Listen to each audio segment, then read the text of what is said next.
I think we'll get going here. I know that more people are going to trickle in, but for those who are on timely schedules, I think starting off is probably the best idea. I just want to thank everybody who are joining us today for our Leadership for a Successful Startup Business webinar. My name is Tyler Blackwell. I'm the community manager of the Rostu Group, which is downtown Toronto waterfront workplace provider. And today we're joined by two outstanding guys who I'm excited to introduce to you today. So we've got Daryl Ching, managing partner of Vistance Capital. Thank you, Tyler. How you doing today, Daryl? Doing great. How about you? Not too bad. Tell me a little bit about yourself, a little bit about Vistance. Sure. I've got a background in investment banking. I was at RBC Capital Markets, Coventry, and I went over to a boutique called Ubiquity. So I've seen every size transaction from over $1 billion to a couple million. And I decided to start my own consulting firm to help businesses with capital raising. And I expanded my services to include management accounting services and CFO services, because CFO is typically the last position that's hired in a small business. So we provide that financial strategic advice to small companies. Perfect. Thank you very much for taking the time today. I know you've got some great things to share for all of our viewers. So again, thank you very much. We also have David Lewis, and David's a professional EOS implementer. How you doing today, David? I'm great, Tyler. How are you doing? Not too bad. Tell me a little bit about yourself and a little bit about your firm. Sure. So I come from a small business background. I actually had my own small business many years ago, from my late 20s to sort of my mid 40s. Like many entrepreneurs and small businesses, I struggled to break through the ceiling at a certain point with small children, made the difficult decision to sell my business to a larger company and went and worked for them. About 3 years ago, I started doing coaching and executive leadership development work. And through that, discovered EOS, which is the Entrepreneurial Operating System. For those who don't know, it's just a set of simple, practical tools that help owners and their leadership teams sort of harmonize and orchestrate all the moving parts of their business, help them run better businesses and get better and live better lives. And so I'm passionate about helping entrepreneurs, and I'm super excited to be here today to answer questions people may have.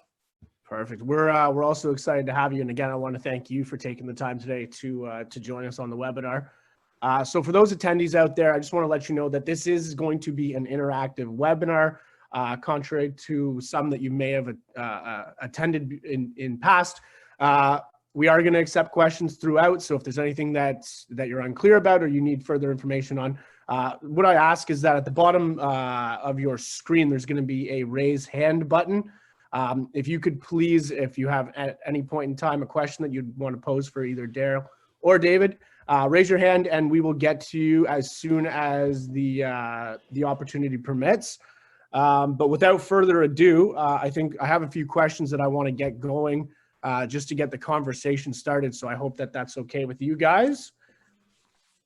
The first question that I have that I know that a lot of people are trying to consider right now, especially with the pandemic going on and small businesses that are in flux, is, so what are some of the successful traits that you see in leaders of small businesses and startups? That's a good question, Tyler. I'm going to just focus on one. It's the management's attitude on people, and seeing that the people are the most important assets of a company, that they invest in these people and they put them in the right seats. Far too often you see CEOs that view people as commodities. They hire entry-level people only. They reduce salaries as low as possible. And sometimes I see companies with only contractors, and that's not a sustainable business for me. I think anybody with a long-term strategy and a view that wants to build a successful company, they need to look at people that can rise to the occasion, can eventually become their future managers, their future executives, future CEOs, see that potential and acknowledge that these are the people that are going to run the company in the future. The other aspect that's important as well about why it's important to hire well and spend a lot of time in the hiring process is to bring in people with critical thinking. One quick example I have is when I sit with a CEO in an office for 2 hours, I see how many times they get interrupted for day-to-day questions. And if they're interrupted every 15 minutes, that to me tells me that they have people that are either not critical thinkers or not empowered to make decisions. And this is not a scalable strategy for a business. And so, my number one thought is people. David, do you have any further thoughts?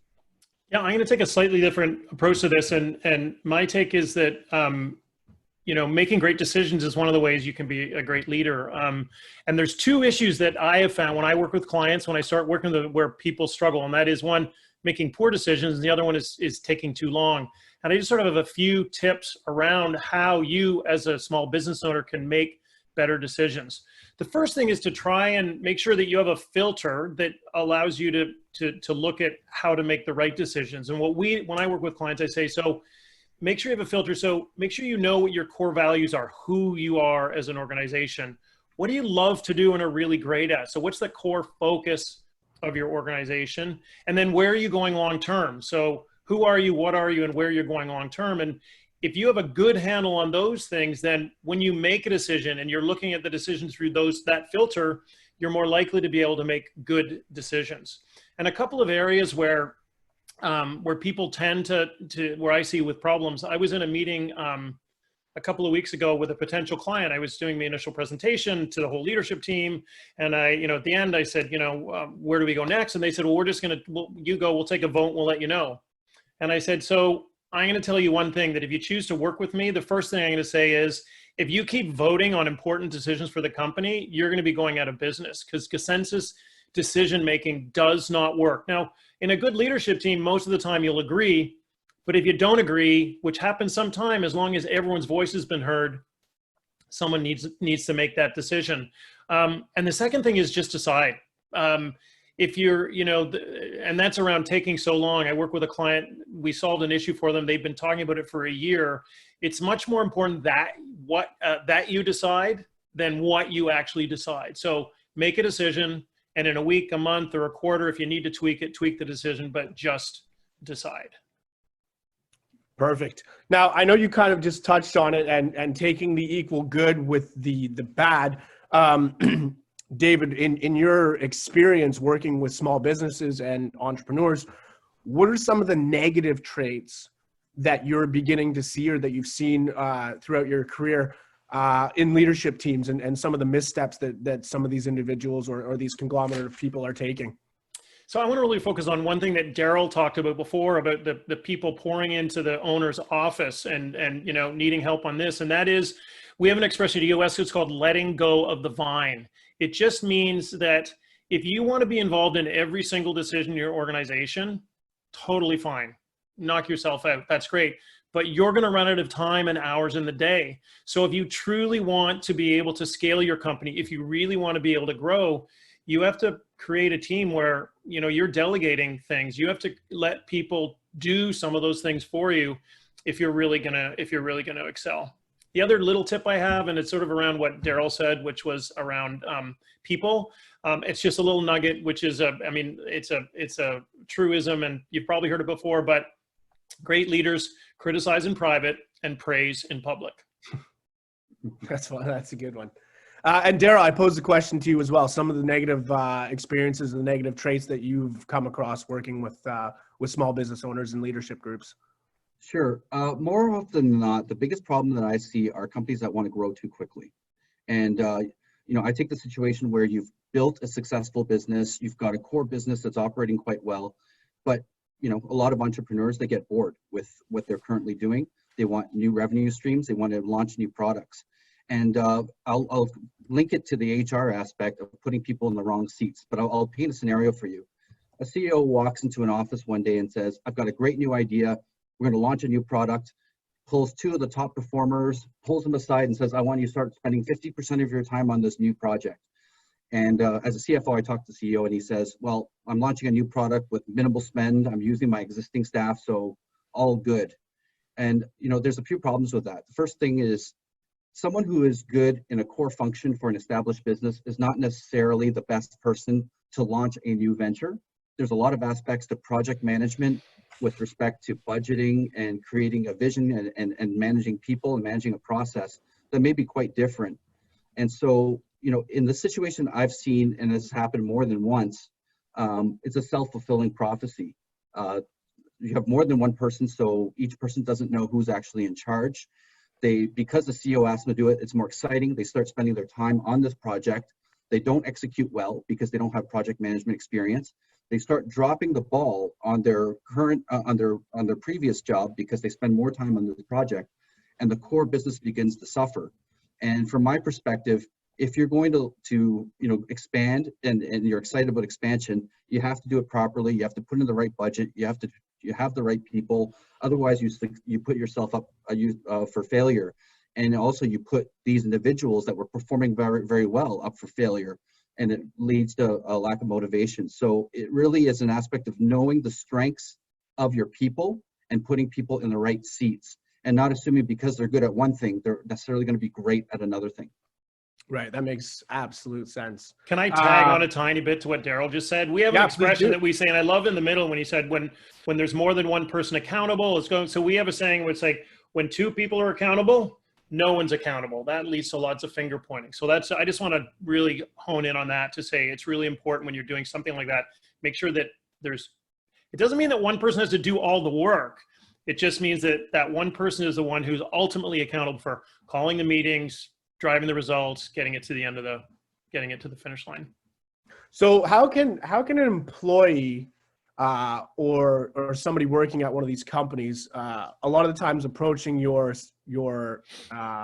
boss or your ownership group, your leadership group can be quite tough, especially if you begin to see negative traits that are actually being put forward.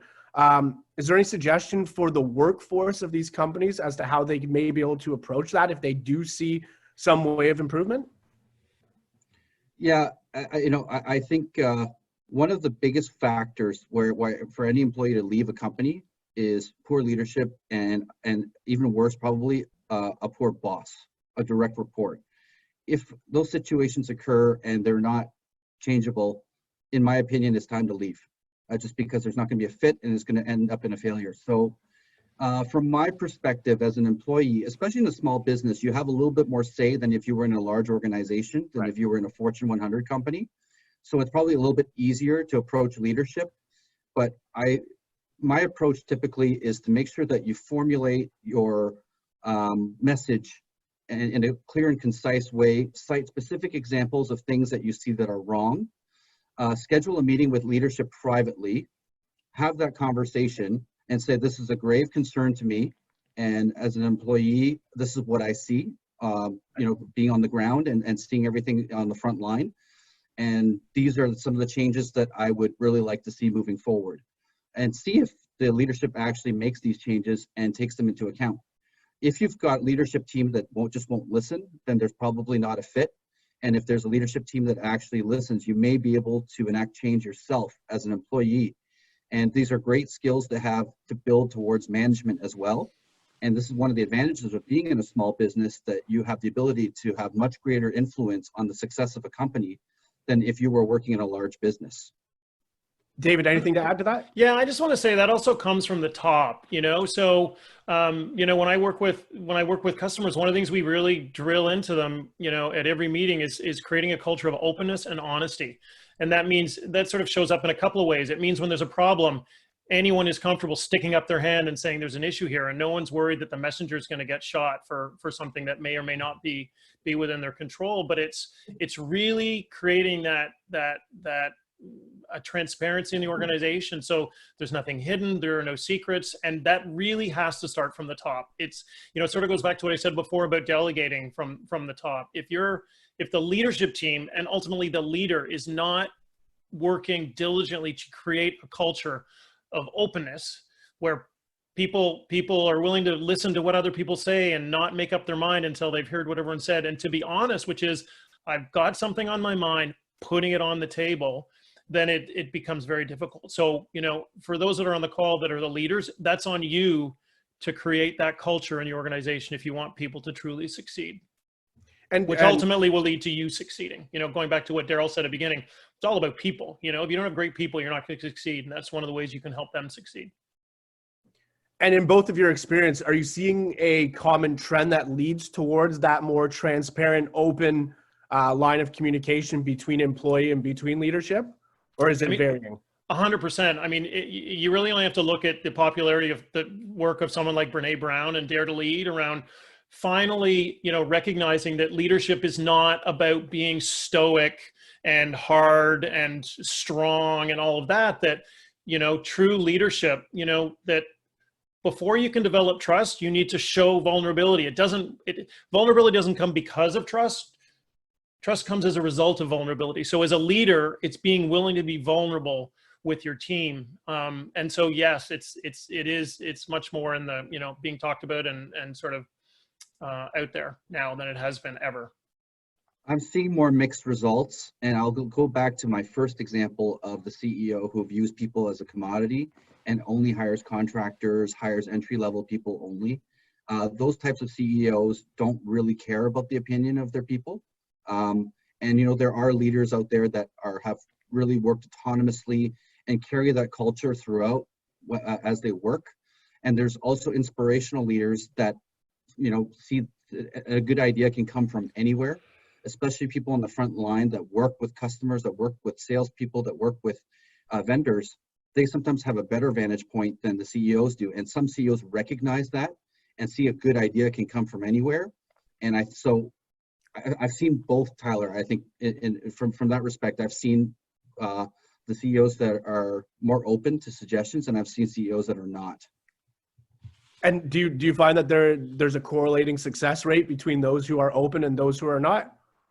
I do, and I think that the CEOs that really work autonomously kind of hit a wall, and so you'll see that they will grow their business to about 2 or 3 million of revenue and just be stuck in neutral, and then they get complain when they say, like, why can't my employees add more value? Why don't my employees step up?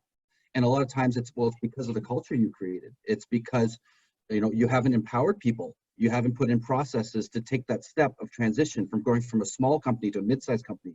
Because the skill set of running a company with 3 people is vastly different from a company with 10 people, with 20 people, with 50 people. And a solid CEO should either know how to move forward and make those transitions, right, or recognize that they have outgrown themselves and they need to bring in somebody with a different skill set to take them to that next level. And I think that's very important for a leader to recognize. Absolutely. One of the things that I say with clients is, as a leader, it's like, you created a ton of great things in this company, like all this great stuff. You also created a lot of problems. Like, it's both. You did great things and you did the things that aren't working so well. You created both of those things. So it's, take responsibility for the good and the bad and work to keep the good going and figure out how you're going to fix the bad. Absolutely. Tough pill to swallow, though, when you have to admit that you've done some really great things and equally poor things. But I mean, I guess as human beings, we experience those types of things every day. So business certainly isn't any exception to the rule. Gentlemen, I would just say one thing about that, and that is to say that the people that will succeed, the companies that will succeed, for the most part, I mean, some people might all be very happy running a $2 million business and that's totally fine. You might have a great company and you make all the decisions and that's what you want. The difference is, if you want to scale, the people that will have success in scaling are the people that are willing to see their blind spots, to see their weaknesses, acknowledge them, and ask for help. Right. Okay, so what I want to do, guys, we've had a few attendees join throughout the first portion of the webinar here. So I just want to kind of go back over. This is an open style webinar where we are encouraging communication between our attendees and our panelists. If anybody has any questions, comments, anything that they want to address with either Daryl or David, feel free to use the raised hand capability, which is at the bottom middle of your Zoom platform. If anybody does have a question, we will be quick to acknowledge it and at an open time period, allow you to address that question or concern. We are opening the floor right now just to address anything to do with the leadership skill sets. If anybody has any questions or comments, feel free to raise your hand now and we would be happy to answer those.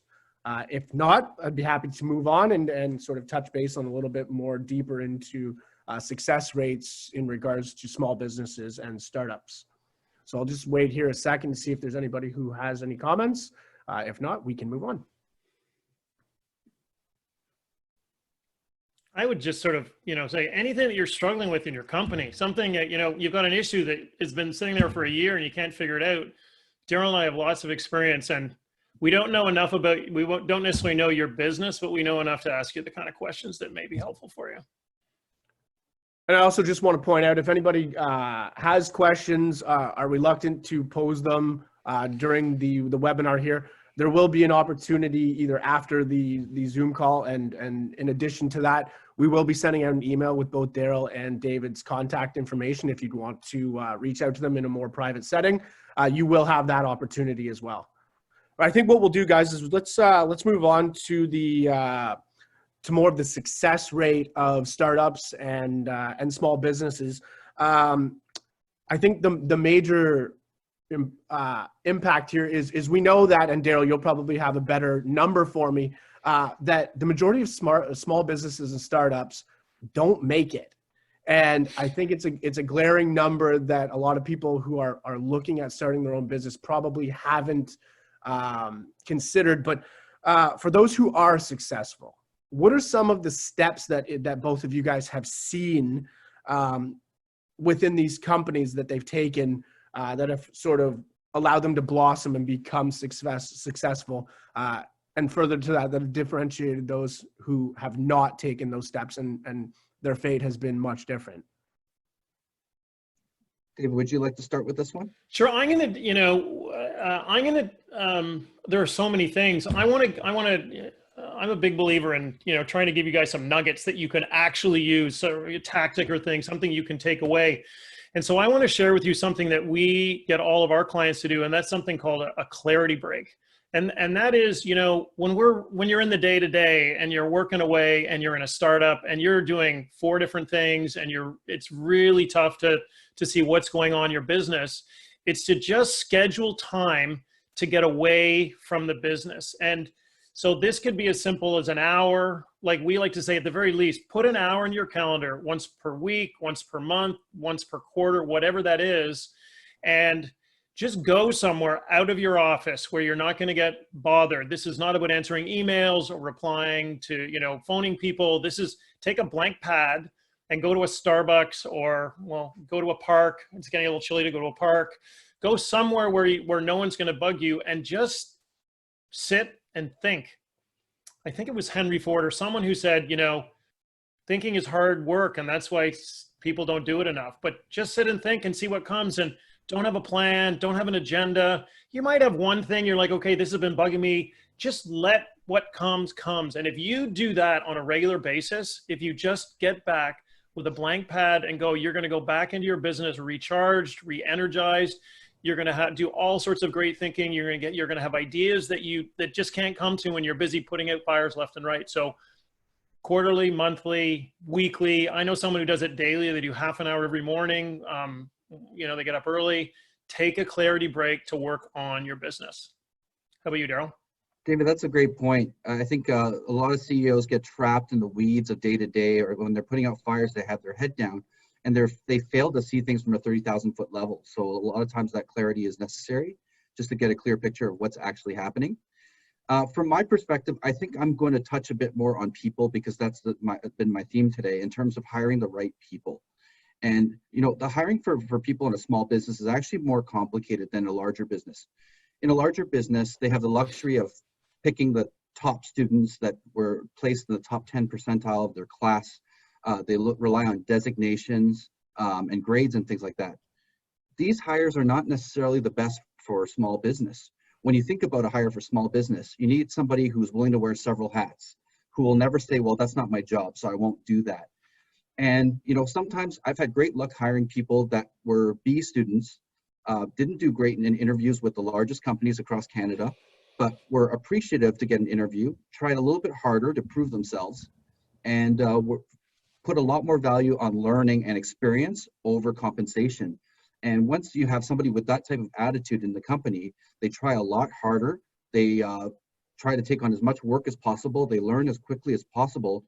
And it's this attitude of the people that are willing to get things done and willing to push. They ask for more work when they're finished their work. And, versus the people that really were kind of set from the beginning, maybe are a bit more entitled, have swallowed their own Kool-Aid thinking they're superstars, and the attitude's a little bit different. I'll also expand and a lot of tech companies that I work with are like, this is fantastic. I landed the VP of marketing from Google. And again, that's not necessarily the right person to run your marketing strategy for a startup. If you think about what they did at Google, they came into an existing business that already had a branding strategy. They continued to expand it. They had many staff working for them, and they were used to working with a multi-million-dollar budget. And so from my perspective, when you're looking at bringing in sales and marketing people, a good question is, have you worked in small businesses? Have you worked with a startup? Have you worked with a $20,000 budget? And, again, this goes back to the theme of making sure you got people in the right seats, given your current situation, and not relying on the traditional factors that a lot of Fortune 100 companies rely on when they go hire people. Now, if you guys don't mind, I want to address the elephant in the room. We're on month 6 of a global pandemic. Small businesses globally have become casualties of this. So, of course, your strategies as a small business owner, when you don't necessarily have the budget to bring in more employees, what are some of the steps, or what are some of the pointers that you're providing to these companies while we're in the midst of the current situation and the climate of the world right now? So I'm going to say that I actually don't provide tips to my clients, but I glean great ideas from them. And so I was with a client last week, and this is something everyone will be struggling with, whether you're aware of it or not, is that sense of disconnect. That it was a client and they had this people issue that came up, and we talked about it for a while, and the CEO got so frustrated. He said, this didn't happen before because we were wandering around. This is a small team. So it's 5 people in the leadership team. There are now 6 other employees. So there are only 11 in total. But he said, I used to be able to walk around and I would hear, we could have these 2-minute conversations that you can no longer have.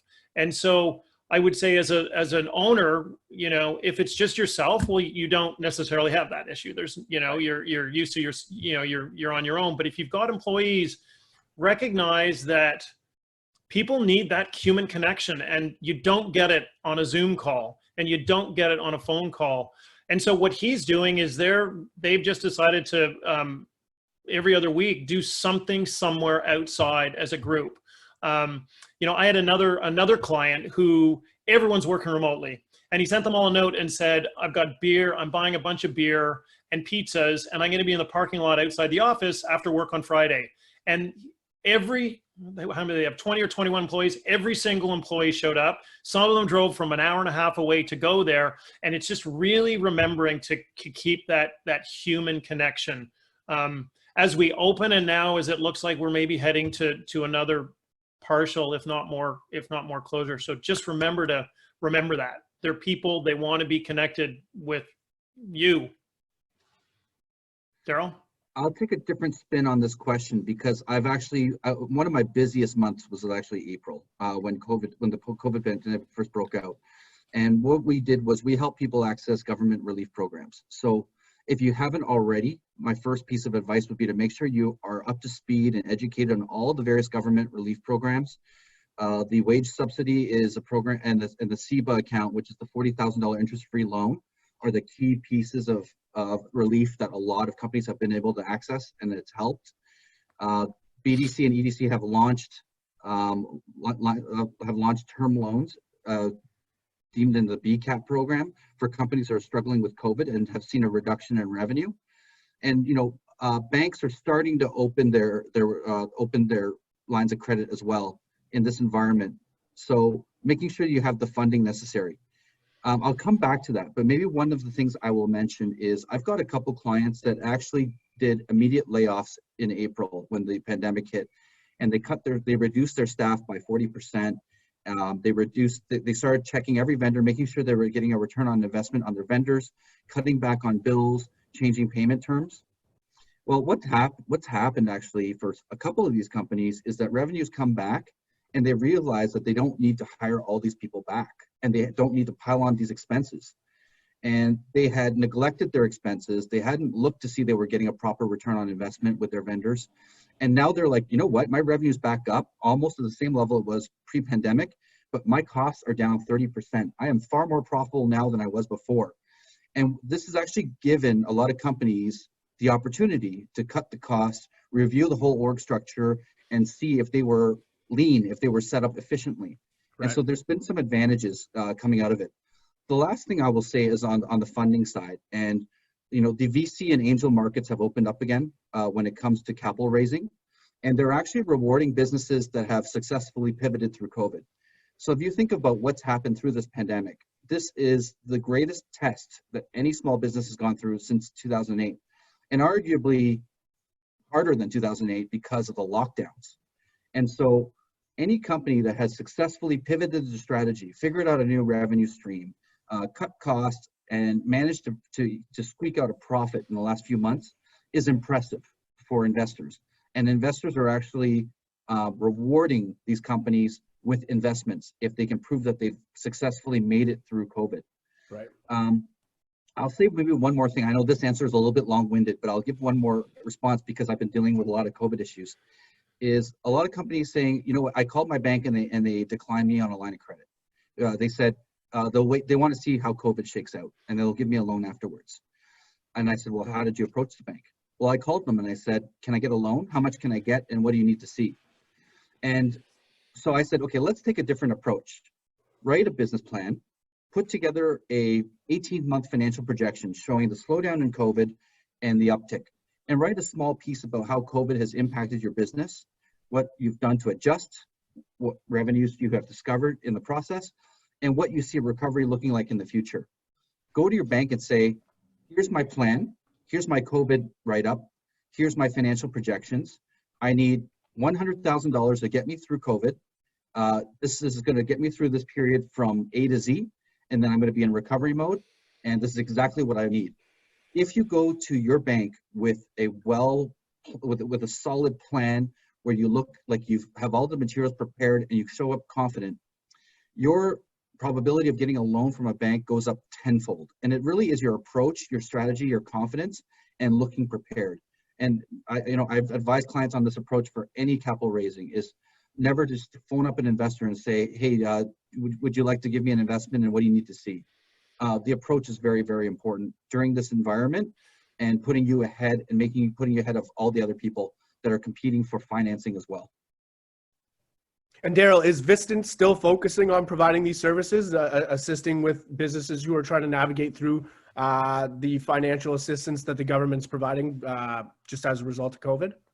Well, admittedly, the government financing requests have gone down because most of the people that wanted to access it were pushing for it in April and May. So in April and May, we were receiving 5 calls a day from people asking how to access these programs.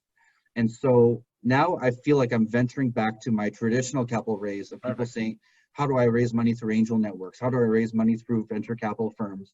How do I raise money through private equity? How do I get loans from my bank? And so, but what's still relevant is the COVID aspect of it, in that if you go look for financing, they're always asking the question, how did COVID impact your business? How did you react? How did you cut expenses?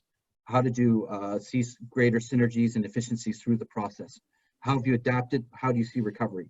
And you have to be able to answer that question on the tip of your tongue as soon as you open a dialogue with any financer.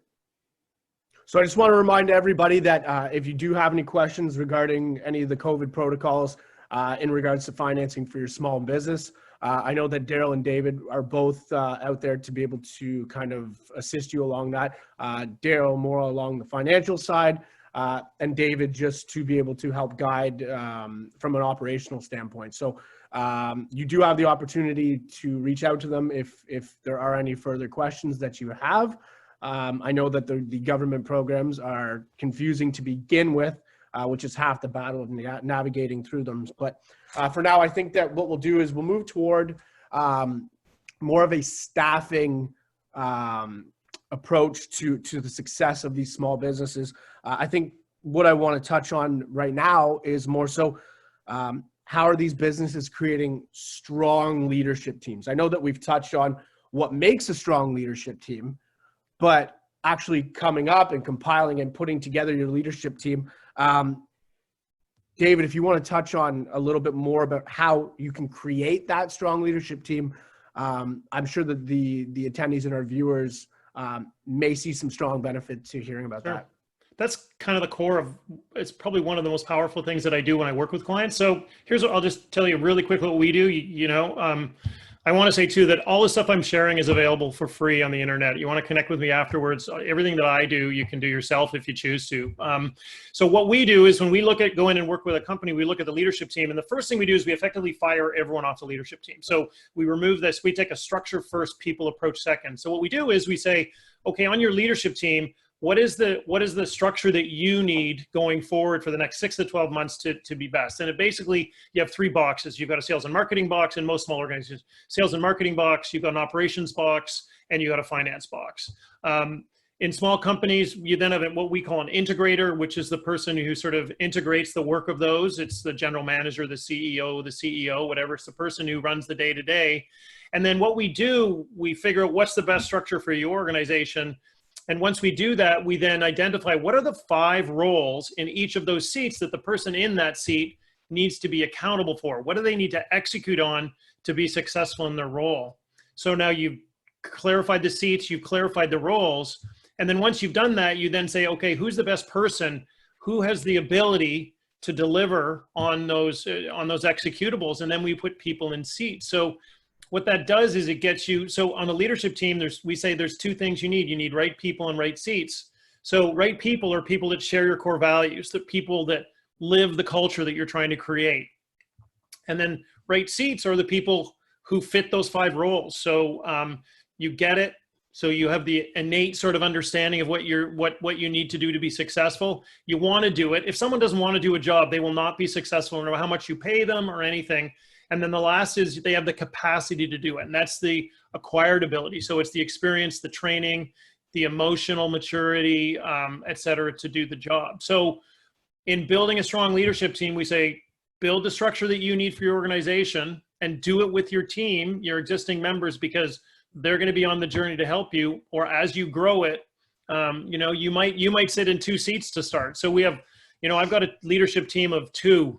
So both of them are sitting in 2 seats, but now they have some clarity. They know as they grow where they need to add people. They need to put people in those seats. And when they go to hire people, and this goes back to what Daryl has been going on about, which is about people, which is the critical part of any organization's success.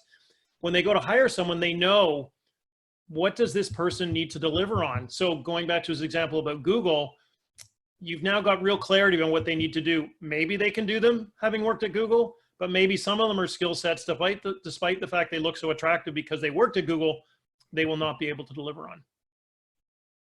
There you go. And Daryl, yourself.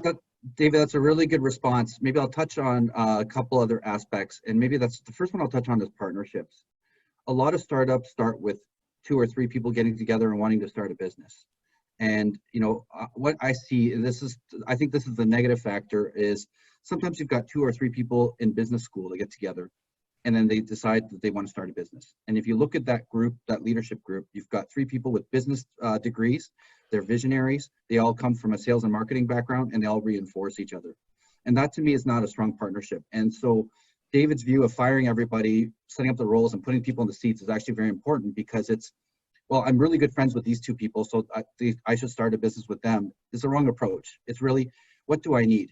Okay, if I know that I am a type A, aggressive, leave no stone unturned, chase shiny object CEO, then I want somebody to balance me. So I want a partner who's actually going to say, whoa, let's hold back. Let's do a little bit of analytical thinking and challenge me a little bit before I go run off and get on a flight to Dubai because I got a phone call from somebody. And so, I think the balance in the leadership team is important, and making sure that you've got, different views and different ways of looking at things. I love that, Daryl.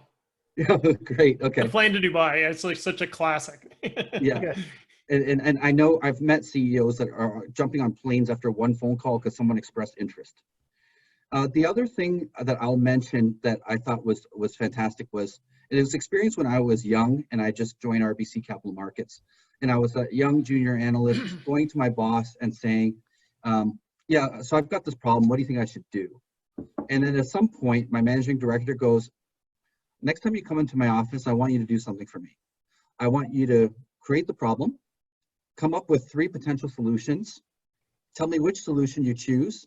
Show me the pros and cons and your thinking and your thought process of why you picked that solution. And I started doing that every day. And I saw my career take off as a result of that, because it forced me to do critical thinking. It forced me into thinking like a manager. And, this is one of the biggest pet peeves that CEOs have, are people coming and asking questions and asking for solutions without thinking. But as David mentions, it must come from the top. So if you're a CEO, people are coming to you with questions and you're just answering them all the time, you're promoting an environment where people don't need to think for themselves, and they just get an answer, cover their ass because someone else gave them a solution. If you want to build a successful team, you need critical thinkers. And part of that process is challenging them and saying, please come to me with 3 solutions. Tell me which one you want to go with. And when you start having your employees think in that mode and coming up with solutions, all of a sudden you've got managers, you've got people that are autonomous, you've got people that are empowered to make important decisions, and you are less ingrained into the day-to-day decision making, and it opens up a CEO to do more strategic thinking and work on more business development opportunities. I'm going to share the 4 magic words. What do you think?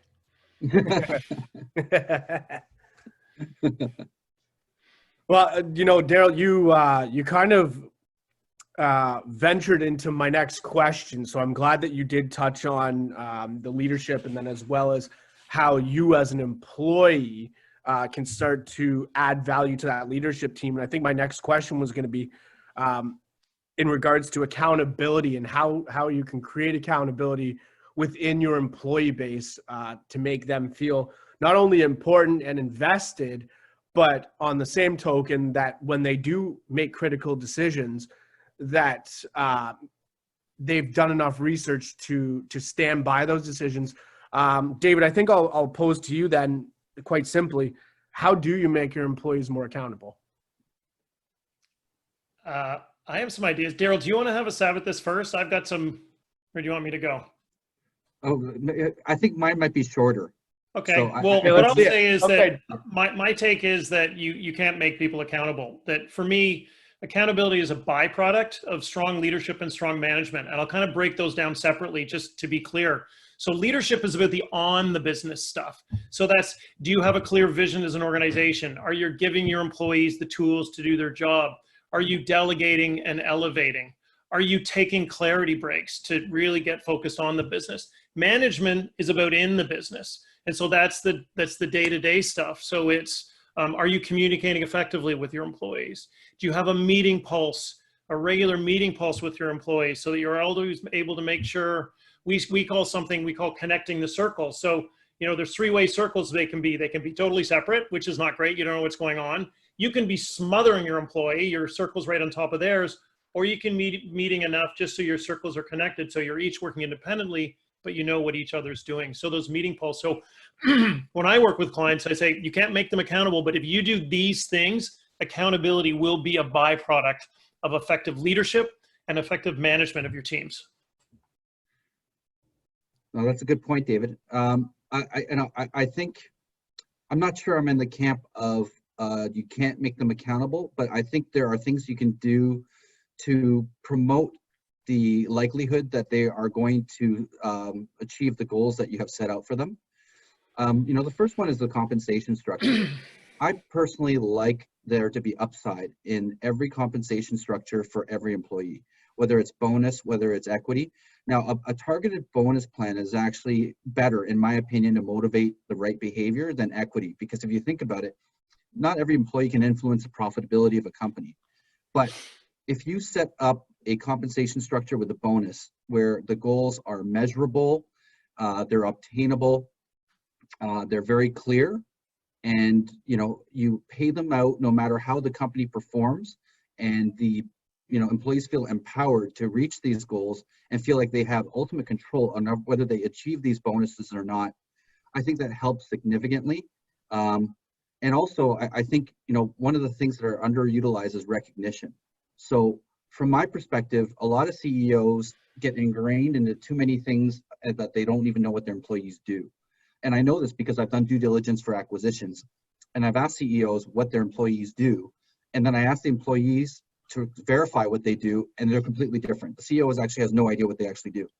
And so it's taking the time, especially in a small business, to recognize people that have achieved things, that have worked hard. Hey, Tyler, I know that you worked on Friday evening and you worked till 8 o'clock to get that project done. I really appreciate that. Thank you for doing that. And sometimes that little recognition is more important than the compensation itself, in that they feel appreciated for what they're doing. And and also it works both ways. I think constant feedback on performance is vital. So praising and public recognition, as David said, but also letting employees know when they have underachieved. But pulling them aside, putting them in a room and say, listen, you're doing a great job on these things, but I do have a concern about how you're operating with this particular project. I think there was a lack of attention to detail here. These are things that you should have caught, but great job otherwise, but let's see some improvement in these aspects of your performance. And I think the worst thing that can happen is to get no feedback, and then at the end of the year be told, oh, you did a poor job all year and no bonus, no raise. And it shocks the employee.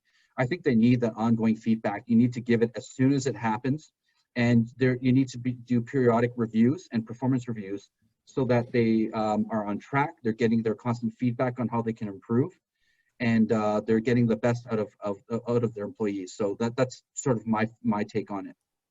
I'm just going to a little bit more on that. And one of the things we teach our clients about, excuse me, about specific feedback about a situation is it needs to be done, plus positive or negative, needs to be done within 24 hours to be effective. Once you're outside of 24 hours, it loses its power because it's too far away and the person doesn't necessarily remember the situation, et cetera. So within 24 hours.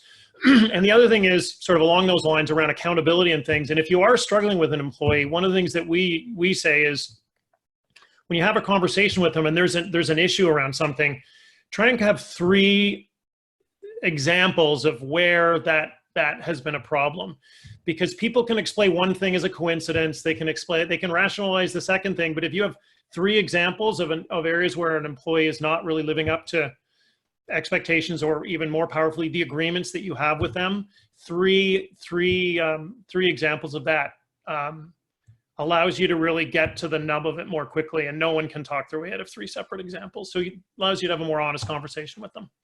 And maybe I'll add one more piece to that, but also assess whether it's a careless issue or a capability issue.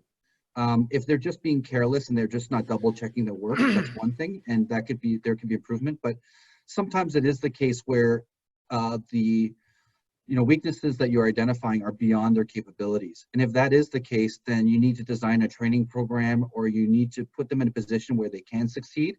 But I think it's important to recognize the reason for these issues and whether it's due to capability or it's just due to carelessness.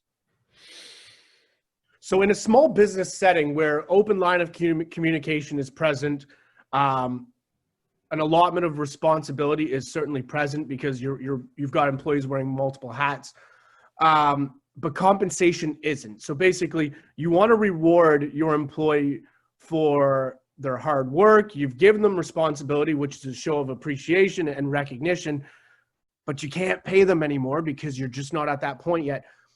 What are some tactics that owners can use to show that type of appreciation outside of saying good job, which certainly is a positive factor in that person continuing to strive for more? But what are some tactics that small business owners can use to show that appreciation or that gratitude to an employee who has done well, outside of being able to compensate them through a raise in salary, a bonus structure, or equity?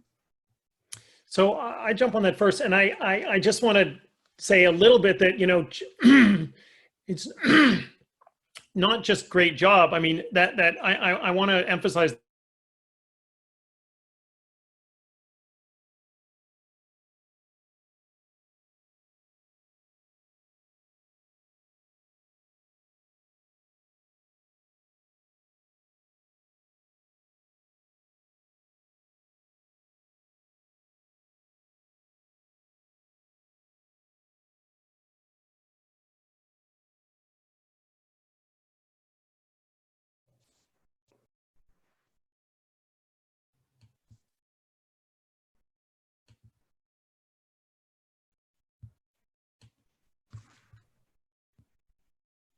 Sorry, cut out there for a bit. Sorry, I dropped off there. My apologies. Well, I think I did too. Actually, I'm trying to figure out as to why. Did we lose everybody? No, there's people still there. Well, some, I think people have come back in. I see. Interesting. Yeah, Yeah. It was as though the whole Zoom platform just. Oh, I thought it was me. So I thought it was it's all me about me, right? Yeah. I thought it was me because both of you froze. And Yeah, I I was had like, the same. oh. I think we all had the same issue. So there's Well, some people still there. Let's just keep Yeah, going. and hopefully yeah, feel people- free. Yep. So I don't know where it left, but I just said basically people. I don't want to minimize the impact. You know, yes, you're right. You know, sometimes people would like to be able to pay more money, but if you are able to include people in your vision, so yes, you might not be able to pay them more, but if they know what the plan is, so that means being transparent. And with my clients, they share everything with their clients. So the person making $16 an hour on the line knows what the revenue goal is for the quarter, what the profitability goal is for the quarter, and that sort of stuff. So if you're transparent, if people know what the plan is and they buy into the plan for periods of time, and I'm not saying it will go on forever, but for periods of time, it would allow you to keep people on that at perhaps below market or at market rates when the company that isn't being transparent wouldn't be able to hold on to them because you're just paying me low, you're just paying me, a crappy wage. Why would I stick around? Right. And Daryl, yourself? Yeah, I'm going to actually take a page from large business here because they do some things well. And I did learn some things from large business. So I'm not going to crap on them all the time. But at a firm, a mid-sized firm, Coventry, we use corporate credit cards. So we racked up a lot of rewards. And then the CEO would use those rewards to buy gifts, whether it's movie tickets and gift cards and things like that. And we had a monthly town hall meeting and we would recognize people for work through a nomination process. And it would actually have them come down and receive the gifts in front of the entire staff. And people felt very special about it. ING had something called the Count on Me reward. And it was when someone went above and beyond and helped you with a task and did something for you. And it was through a secret nomination ballot process where people would drop in nominations and they would present it actually at their annual dinners and with the large group, and they go up and they get trophies and rewards if they racked up enough Count on Me nominations. So I think there's a lot of creativity in terms of innovation, in terms of recognition that you can do. If compensation is a factor and you're not able to provide the compensation necessary. The only thing that I would say about compensation is that, and I've seen this done before in good companies, when companies fell behind and they were unable to pay out bonuses, sometimes the executive team would be asked to take cuts so that the junior people could receive their bonuses. If you think of it in the grand scheme of things, a bonus is much smaller for a junior employee, but it's so much more meaningful. Right. And the worst thing that can happen is I met all my goals, I did everything successfully, but because the company didn't perform well, possibly because of poor decisions made by leadership, I didn't get my bonus. And so my perspective is do everything possible to make sure your junior employees get their bonuses. And even if it means making cuts to salaries among the top executive management level, or the CEO foregoing their salary themselves, just because it's that important.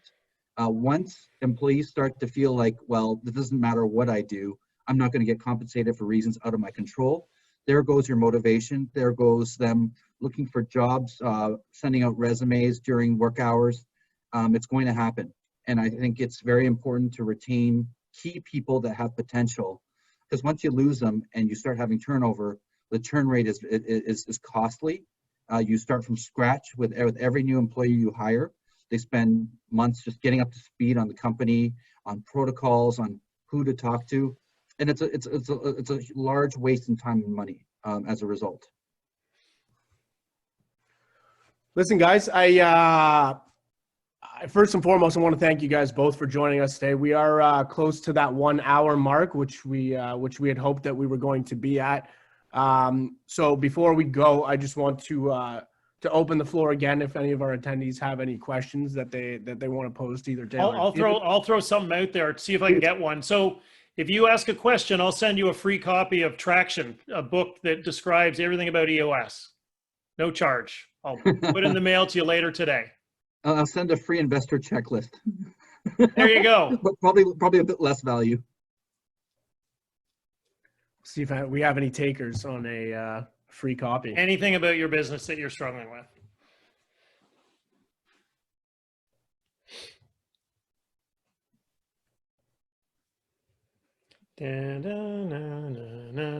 Quiet group this morning. Nobody's had the coffee yet. Okay, so I'll just, as a way of sort of bringing it to a close, I just want to let everyone know, say thank you. I'm going to make sure that I didn't tell you this, Tyler, but in the note, I'll make sure that there's a link to the site of EOS Worldwide, which is the company that I represent, and where you can go and download all the tools of EOS for free. You got to put in your email, and then you can get all the tools for free there. So I'll make sure that you have that. So if there's anything about EOS that you're curious about, reach out to me, and we'll make sure that link is there for you to go and get the tools. Perfect. And yourself, Daryl, where can our attendees find you? Yeah, so you can go to www.distancecapital.com. So it's basically the word distance, but with a V instead. I think there's going to be an email circulated with my contact information. If you have questions about accessing the government programs, about capital raising, about getting a working capital line of credit from your bank, about strategy when it comes from a financial perspective and mapping out scenario analysis or accounting, feel free to reach out to me. I'm more than happy to answer any questions. Perfect. And I would say the same. I didn't say that. Same thing. If you don't want to go to EOS, you want to ask me, I'm happy to. One of the core values of our organization is help first. So I'm always happy to help small entrepreneurs with any operational questions, things they're struggling with. So same as Daryl. And everybody can find you guys both on LinkedIn as well, correct? Correct. Perfect. So feel free to reach out and connect with both Daryl and David on LinkedIn if that's your preferred method. Otherwise, as both gentlemen alluded to, there will be an email circulating following the webinar here that will have both contact information for Daryl and David. So again, if you have any questions or concerns that you did not want to pose publicly, you will have the opportunity to do so. Gentlemen, again, I want to take the time to thank you today. I think it's been quite informative, touching on the leadership portion of what small businesses will require to become successful. Not only the leadership, but then how employees and junior level associates and employees can help contribute to that leadership group. So I want again just let everybody know that there will be potentially another webinar series episode coming up where we'll focus on an entirely different aspect to the success of a small business. But in the meantime, I hope everybody has a lovely day, and we'll speak to you all soon. Thank you, Tyler. And thank you, David, for your insights. I learned a lot today myself. So did I. Thank you. All right, gentlemen, have a great day. Okay, thanks. Thank you.